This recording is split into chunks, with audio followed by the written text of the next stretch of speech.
Hello everyone, हम discuss करेंगे vector algebra. NCERT में एक्सरसाइज आपके पास जो 10.2 है उसके कॉन्सेप्ट समझेंगे और फिर हम उस एक्सरसाइज को सोल्व करेंगे। पहले कॉन्सेप्ट लेंगे, देन आप ट्राई करेंगे कि एक्सरसाइज को कितने क्वेश्चन आप सोल्व कर पाएंगे। उसके बाद अगर आपको प्रॉब्लम है तो हम एक वीडियो बनाकर अपलोड करेंगे जिसमें सॉल्यूशन होगा 10.2 का। ठीक है, फर्स्ट कॉन्सेप्ट है एडिशन ऑफ वेक्टर्स। जितनी भी चीज़ें हैं उन्हें बेसिक जो चीज़ें हैं यानी कि हमारी जो क्लास लोअर क्लासेस थी उनसे हमें कनेक्ट करने की कोशिश करनी चाहिए। एडिशन ऑफ वेक्टर मतलब दो वेक्टर का ऐड करना। जैसे एक वेक्टर ए है और ये कंपोनेंट फॉर्म में दिए हुए हैं 2i + 3j + k, राइट। और दूसरा वेक्टर बी है, इसके भी कंपोनेंट है ये 6k। ठीक है, ये वेक्टर आपको गिवन है, ए वेक्टर बी वेक्टर। अब यहाँ क्वेश्चन आ रहा है ऐड करना। अब एडिशन करना या सब्ट्रैक्शन करना बिल्कुल बेसिक वैसे ही होगा बेटा जैसे हमने लोअर क्लास में किया है कि लाइक टर्म्स को हम ऐड कर देंगे। तो अगर a + b निकालना हो, फाइंड करना हो, तो लाइक टर्म्स का मतलब i कैप है ना, i यूनिट वेक्टर नहीं i, ये भी i, दोनों को ऐड करेंगे। ये बन जाएगा 5i कैप +3 - 3 0 बन जाएगा, यानी 0j लिख सकते हो या इसको स्किप कर सकते हो। +6k कैप और ये k कैप 1 है, यानी कितना हो जाएगा 7k कैप। बिल्कुल वैसे ही ऐड करना है एडिशन और सब्ट्रैक्शन। अब इसमें सब्ट्रैक्शन अगर आ जाता है, जैसे वेक्टर ए में से माइनस करना है वेक्टर बी को, तो यहाँ भी बेटा बेसिक नॉलेज अपनी 6, 7, 8 क्लास की। लाइक टर्म को माइनस करो सर, 2i में से 3i माइनस किया, 2 में से 3 का क्या बन जाएगा भाई सर -i कैप। अब 3i में से माइनस करेंगे इसको तो माइनस प्लस हो जाएगा सर 6j कैप। k में से माइनस करेंगे 6k को तो ये हो जाएगा -k 5k कैप। तो अपन इन चीज़ों को बेटा बेसिक चीज़ों से अंडरस्टैंड करते हुए आगे अपने प्रॉब्लम को सोल्व करना है। तो a + b a - b यानी वेक्टर का एडिशन सब्ट्रैक्शन कर पाएंगे। अब इसमें क्या है, एक रूल है जिसे कहते हैं triangle law of vector addition. इसको भी थोड़ा समझेंगे क्योंकि ये छोटा क्वेश्चन बनता है 1 मार्क्स का। कैसे होगा देखो, अब यहाँ पोजीशन आपके पास थी वेक्टर ए और बी है जो कंपोनेंट दे रखे थे। यहाँ कई बार ऐसे होगा बेटा, जैसे एक वेक्टर ए है, ये वेक्टर ए है और यहाँ कनेक्ट किया हुआ है एक वेक्टर बी और इस तरह से एक ट्रायंगल बना हुआ है और यहाँ वेक्टर सी है। ध्यान से सुनो बेटा, ठीक है। और यहाँ पॉइंट लिख दिया मैंने, सपोज करो PQR, ये लिख दिया। अब इस पोजीशन में हम इसे किस तरह से सोल्व करेंगे, क्लियर। तो लिखेंगे ABC में रिलेशन कैसे मेंटेन करेंगे, इसे हम कहेंगे क्या, triangle law of vector addition. तो यहाँ एक चीज़ ध्यान रखेंगे आप कि हमने बताया था आपको कि P, यहाँ देखो एरो इधर लग रहा है तो ये इसका टर्मिनल पॉइंट है, ये इसका इनिशियल पॉइंट है, ये टर्मिनल है। तो अब ये समझो ये इसकी टेल है, ये इसका हेड है, ठीक है। अब ऐसे ही इस वेक्टर को ज्वाइन किया हमने यहाँ से, तो ये इसका हो गया टेल और ये क्या होगा इसका हेड। ऐसे यहाँ से ये वेक्टर गया हुआ है, इसका एरो इधर लगाया आपने, मतलब इसका ये हेड होगा इधर, तो ये इसका टेल है, ये इसका हेड है। तो आपको ध्यान रखना कहीं पोजीशन ऐसे आ रही, शुरुआत कहाँ से करनी है, tail head tail head tail head, यानी कि पहले वेक्टर का टेल हेड, फिर दूसरे का टेल हेड, फिर तीसरे का टेल हेड। अगर ऐसे आ रहा हो तो तीनों को प्लस कर इक्वल टू क्या कर देंगे, 0 कर देंगे। अगर कहीं ऐसा आ रहा हो टेल हेड हेड टेल आ रहा हो, तो जो टेल हेड है ना बेटा, इन दोनों, ये एक वेक्टर हो गया, ये दूसरा वेक्टर होगा, इन दोनों को प्लस करना और इक्वल टू भी इसको करना है। ये आपको कॉन्सेप्ट लेना है। जैसे देखो यहाँ देखो टेल हेड यानी कि वेक्टर ए, यहाँ टेल हेड यानी वेक्टर बी, यहाँ देखो, अब यहाँ देखो ये हेड आ रहा है और यहाँ क्या आ रहा है, टेल आ रहा है। तो यहाँ ध्यान रखें इसका जो एरो इधर जा रहा है ना, तो यहाँ टेल से देखना आपको, तो टेल तो इधर है इसका मतलब इक्वल टू आएगा कौन सा वेक्टर, सी आएगा। तो यहाँ तो हेड आ रहा है, टेल हेड आता है, उनको ऐड कर लेना है। ये एक सिंपल वे है चीज़ को समझने का। आप समझ पा रहे हो, एक बार दोबारा देखिए बेटा, ये चीज़ इस तरह से आ रही हो, ट्रायंगल रूल बहुत आसानी से समझो, इसे समझना ज़रूरी है। जैसे अपने पास आ गया point A, B and C। अब मैंने यहाँ वेक्टर का एरो लगाया, कहीं भी लग सकता है एरो बेटा, ये ऐसे एरो लगाया, ये वेक्टर को एरो ऐसे लगा दिया, ये वेक्टर को एरो ऐसे लगा दिया। अब आपको ट्रायंगल रूल से इस वेक्टर को लिखना है कि कैसे लिखेंगे। तो एक बात ध्यान रखना, टेल हेड देख लो, टेल का मतलब इनिशियल पॉइंट। जैसे AB में एरो इधर जा रहा है ना, तो यहाँ ये इसका ये हेड होगा और ये इसका टेल होगा AB का। अच्छा BC की बात करें सर, BC में तो बी सी में सर ये एरो इधर इधर लग रहा है एरो, है ना, तो मतलब ये इसका टेल होगा, ये इसका हेड होगा। अच्छा ए सी की बात करें, ये एरो इधर जा रहा है बेटा, तो इसका मतलब जहाँ एरो जाता है वो इसका हेड होगा, ये क्या इसका टेल होगा। अब यहाँ देखो आप टेल हेड कहीं आ रहा है क्या, देखो यहाँ टेल हेड फिर हेड आ रहा है, नो, फिर देखो टेल हेड ये आ रहा है, मतलब समझ रहे बात को। यहाँ चलेंगे तो टेल फिर head tail, no no no no, क्या करना है, टेल हेड पक्का आपको टेल हेड 2 बार तो जरूर मिल रहा होगा, 3 बार भी हो सकता है लेकिन 2 बार जरूर मिलेगा, कहीं भी एरो लगाइए। तो आप टेल हेड फिर हेड आ रहा है, यहाँ मत लिखो, ये आ रहा है टेल, है ना, ये टेल आ रहा है, समझ रहे बात को, ये टेल और ये हेड, टेल हेड, फिर क्या आ गया टेल, फिर क्या आ गया ये हेड आ गया। इसका मतलब क्या लिखना है आपको, टेल हेड यानी कि ए सी, फिर tail head plus C B. अब यहाँ ये वेक्टर की डायरेक्शन देखो, ये आई ये और फिर ये आया। अब यहाँ देखो वापस हेड टेल आ रहा है, ऐसे जब जाएंगे ना हेड टेल आ रहा है, तो इसका मतलब इक्वल टू लिखेंगे अपन यहाँ। अब हेड टेल नहीं टेल हेड लिखना है आपको, इसका मतलब टेल हेड ये हो गया, यानी कि ए बी वेक्टर। इस तरह भी चीज़ों को समझ सकते हो, समझ रहे बात को। ये बड़ा इंपॉर्टेंट है, 1 मार्क्स में कई बार क्वेश्चन बन जाता है, आप देखेंगे पॉइंट 2 के अंदर तो क्वेश्चन ऐसे ट्रायंगल बने होंगे, देखना होगा कौन सा ट्रू है कौन सा फॉल्स, समझ में आ गया। अगर ऐसा भी समझ में नहीं आता तो आप इस चीज़ को ऐसे देखो बेटा, ये देखो जो ट्रायंगल में ये एरो लग रहे हैं, तो जो आप घूम रहे हो ना, टर्न ले रहे हो, तो वो आपके पास ध्यान रखेंगे 2 एरो सेम घूम रहा होगा। जैसे ये एरो इधर गया, ये वापस आ रहा है, नो गलत हो गया। अब क्या करेंगे, वापस देखो ये एरो इधर गया, यहाँ समझो एक कॉर्नर है, यहाँ से फिर ये एरो इधर आया, देखो अब ये सही एरो, तो ये दिस प्लस दिस, और ये फिर एरो अपोजिट आ रहा है, इसका मतलब इसको इक्वल टू लिखेंगे, लेकिन टेल हेड से लिखना है इक्वल टू, ये लिखेंगे। अगर ये भी एरो ऐसे बना होता है यूँ यूँ, तो ये हो गया ऐसे, ये ऐसे हो, ये ऐसे, तो तीनों को प्लस करेंगे, फिर इक्वल टू क्या लिखेंगे, फिर अपन 0। देखो टेल से स्टार्ट करना है, टी एच यानी कि ए सी प्लस फिर टेल हेड यानी कि सी बी, फिर प्लस ये एरो इधर होने पर क्या बन जाएगा, ये टेल बन जाएगा बेटा, ये हेड बन जाएगा, यानी कि यहाँ पे क्या था ए बी सी, ये बी था तो बी ए बन जाएगा, बी ए वेक्टर, और इक्वल टू क्या आएगा 0।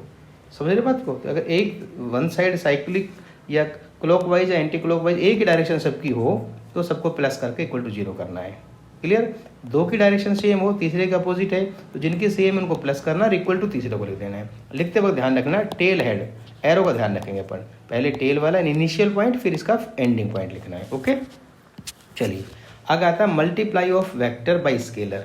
ये बहुत आसान है, कोई वेक्टर दे रखा है मान लीजिए ए, इसको मल्टीप्लाई करना है किसी स्केलर से, स्केलर मतलब कांस्टेंट क्वांटिटी, ये मैंने 2a कर दिया। फिर अगर आपके पास कंपोनेंट में आ रहा है sir vector a is equal to 2i plus J plus 2k आ गया, अब आपको निकालना 3a वेक्टर, तो इसको 3 से मल्टीप्लाई कर दो, क्या बन जाएगा 6i plus 3j plus 6k, ये वेक्टर बन का गया। तो किसी भी स्केलर से मल्टीप्लाई करना, जैसे अपन अलजेब्रा में किसी नंबर से मल्टीप्लाई करते हैं, सेम वैसे मल्टीप्लाई करना है। अब इसका एक्सरसाइज में कैसे क्वेश्चन बन के आएगा बेटा, देखो ये जो वेक्टर ए है और ये 3a है, ये जो दोनों वेक्टर बन के आया ना बेटा, ये पैरेलल वेक्टर होंगे। कैसा वेक्टर होगा, पैरेलल वेक्टर होगा। तो आपके पास क्वेश्चन पूछ सकता है कि आपको, और ये आप समझ रहे बात को, ये पैरेलल वेक्टर होंगे, तो आपके पास क्वेश्चन आएगा कि आप ऐसा वेक्टर बनाओ जो पैरेलल वेक्टर हो। तो क्या करना कि जो आपके पास वेक्टर दे रखा हो उसको किसी भी नंबर से मल्टीप्लाई कर देना, वो उसका पैरेलल वेक्टर बन के आ जाएगा, राइट। ठीक है, तो ये चीज़ें आपको सीखनी है कि क्वेश्चन किस तरह बन के आएगा, तो उस क्वेश्चन पर आपको उसका जवाब आप क्वेश्चन कैसे देंगे वो आपको देखना है। तो जब भी आपको एक वेक्टर दे रखा हो और क्वेश्चन कहता है कि आपको एक पैरेलल वेक्टर बनाना है, तो उसको इस तरह से बनाएंगे। या आपसे कहता है क्वेश्चन कि ऐसे 2 वेक्टर बनाओ जिनकी सेम डायरेक्शन हो, डायरेक्शन सेम हो, ऐसे, तो भी आप ऐसे करना है, एक वेक्टर होगा उसको किसी भी नंबर से मल्टीप्लाई कर देना, आपके पास वही उसकी डायरेक्शन सेम आ जाएगी। ठीक, आगे देखो कंपोनेंट ऑफ वेक्टर। तो कंपोनेंट वेक्टर का मतलब यही होता है जैसे कोई पॉइंट P है, इसका कोऑर्डिनेट x y z है और इसको ओरिजिन से ज्वाइन किया तो क्या बन गया बेटा, OP वेक्टर बन गया। तो OP वेक्टर को हम वेक्टर फॉर्म में कैसे लिखेंगे, देखो ओरिजिन से ध्यान रखना, जब ओरिजिन से ज्वाइन करते हैं तो ये x y z के साथ आपको i j k लगाना है। देखो i कैप, j कैप और k कैप, ये आपका हो गया एक वेक्टर फॉर्म, ठीक है। और इसमें कंपोनेंट क्या है भाई, एक्स आई वाई जे जेड के, ये x कंपोनेंट है इसका एक्स आई, ये y कंपोनेंट है इसका वाई जे, ये इसका z कंपोनेंट है z, ये वेक्टर कंपोनेंट बोलते हैं बेटा इनको, ठीक है। और तीनों में यहाँ प्लस कर दिया तो ये वेक्टर फॉर्म आ जाएगी। यहाँ ये ध्यान रखना जब ओरिजिन से हो तो सीधा ही पॉइंट पर आप क्या लगा देंगे आई जे के। जैसे सपोज करो एक पॉइंट है 3 4 5, ये पॉइंट पी है। अब इसको वेक्टर फॉर्म में लिखना है पॉइंट को, तो इसका इसे बोलते हैं बेटा position vector of point P.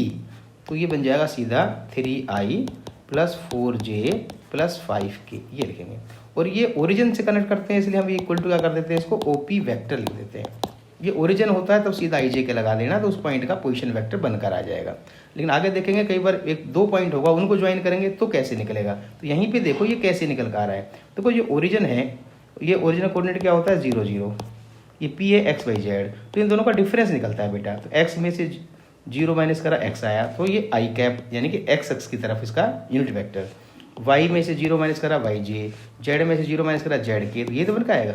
Clear है। और ये आई जे का क्या है बेटा, ये आई जो है ये जो एक्स एक्सिस है ना उसका यूनिट वेक्टर है, और जे क्या है ये वाई एक्स का यूनिट वेक्टर है, और जेड क्या है ये जेड के का जो यूनिट वेक्टर है वो के होता है, यानी के कैप। ये यूनिट वेक्टर है सारे के सारे। ठीक है। तो यहाँ आप समझने की कोशिश करिए कि अगर आपके पास कोई भी पॉइंट दे रखा हो 7 9 8, ये कोई पॉइंट दे रखा है, ये क्यू पॉइंट है। अगर इस पॉइंट क्यू को वेक्टर फॉर्म में लिखेंगे, ध्यान रखना वेक्टर फॉर्म में जब लिखा जाएगा तो वहाँ डायरेक्टेड लाइन होगी, तो वहाँ आप डायरेक्ट लाइन कहाँ से ड्रॉ कर देंगे, ओरिजिन से, तो ओ क्यू वेक्टर बन जाएगा। और सिंपल आप इनके कोऑर्डिनेट के साथ आई जे के लगाएंगे, ये एक्स कोऑर्डिनेट, ये वाई, ये जेड, तो ये आ जाएगा 9j और 8k, ये इसका वेक्टर फॉर्म आ जाएगा। और वेक्टर कंपोनेंट क्या आ जाएगा इसका 7i, 9j, 8k, ये वेक्टर कंपोनेंट, ये एक्स का कंपोनेंट है, ये वाई और ये जेड का कंपोनेंट है। ये जब पॉइंट होगा, ठीक है, एक पॉइंट को जब ओरिजिन से ज्वाइन कर देंगे, राइट।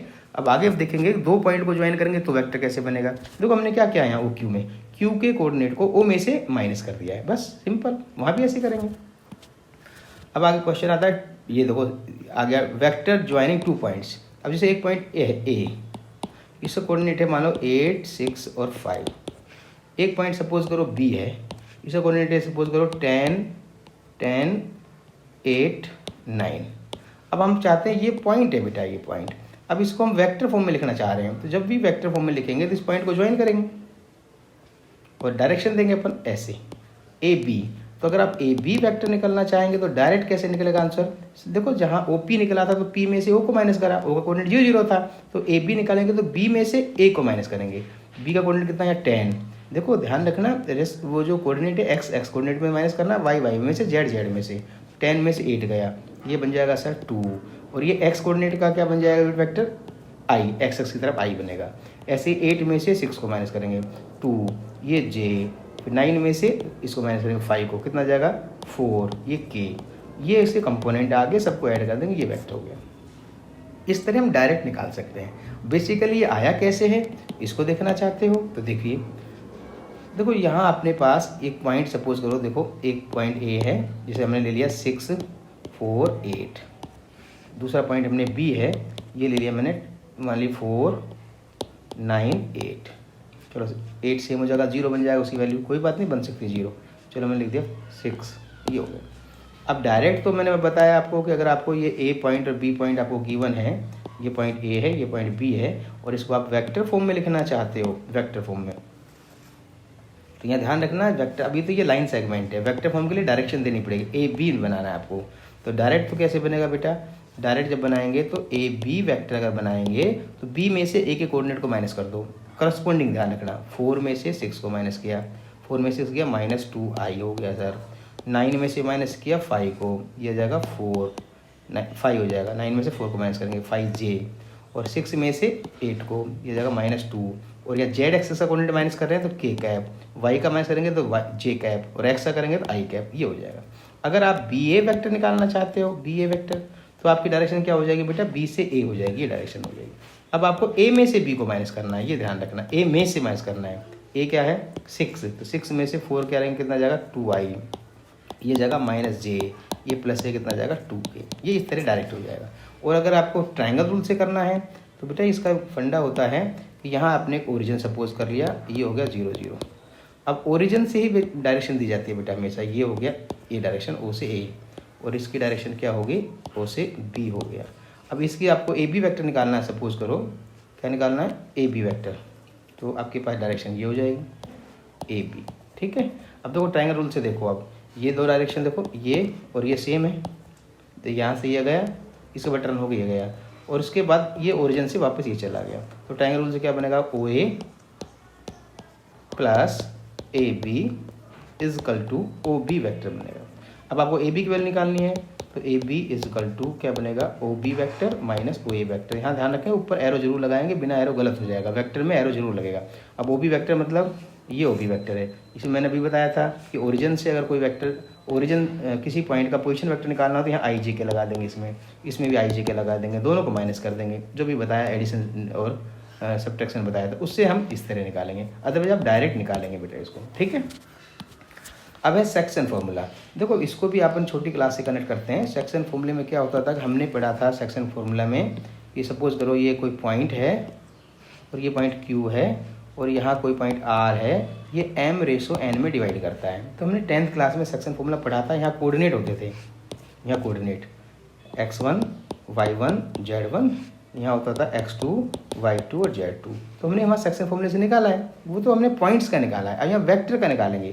तो ये जो आपके पास x1 y1 z1 है बेटा, ये इसको जब वेक्टर फॉर्म में लिखेंगे तो ये क्या लिखा जाएगा, सपोज करो ए वेक्टर, ये आएगा xi प्लस वाई जे प्लस जेड के आएगा, अभी बताया मैंने आपको। और क्यू जो है पॉइंट, इसको वेक्टर फॉर्म में लिखोगे, मतलब बी वेक्टर लिखेंगे तो यहाँ आई जे के लगा दो, x2i प्लस वाई जे प्लस जेड के, ये हो गया। अब सेक्शन फॉर्मूले जैसे वहाँ किया था 10th क्लास में, इसको इससे मल्टीप्लाई, इसको इससे मल्टीप्लाई, तो पोजीशन वेक्टर ऑफ आर जो निकलेगा वो इस m को इससे इंटू करना है, यानी कि इस वेक्टर से b से, तो एम बी प्लस इस n, ये ध्यान रखना है m और n तो स्केलर क्वांटिटी है, इस n को इधर इंटू करेंगे तो ये बनेगा एन ए वैक्टर और अपॉन m प्लस n, ये इंटरनली डिवाइड होता है, ठीक है।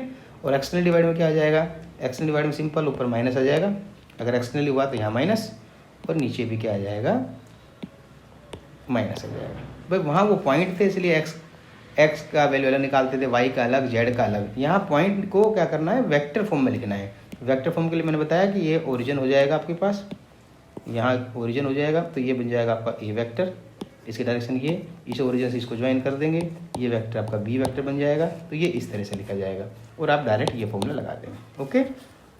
एक्सटर्नली बताया मैंने, माइनस लग जाएगा, इंटरनली होगा तो क्या आ जाएगा, प्लस का साइन आ जाएगा। यहाँ जो वेक्टर दे रखे हैं वो लिखना पड़ेगा। अगर एम और एन आपके पास क्या है, स्केलर नंबर है, कोई क्वांटिटी होगी, रियल नंबर होगा कोई भी। चलिए क्लियर है, इन चीज़ों को समझेंगे। कई बार क्वेश्चन क्या आता है कि एक वेक्टर ए दे रखा है, ए, जब आप एक्सरसाइज करेंगे तो ऐसे एक वेक्टर ए दे रखा होगा, अब पूछा होगा भाई इस ए वेक्टर ए की डायरेक्शन बताओ। तो बेटा जब कभी भी डायरेक्शन की बात करता हो तो उस वेक्टर का यूनिट वेक्टर निकाल लो।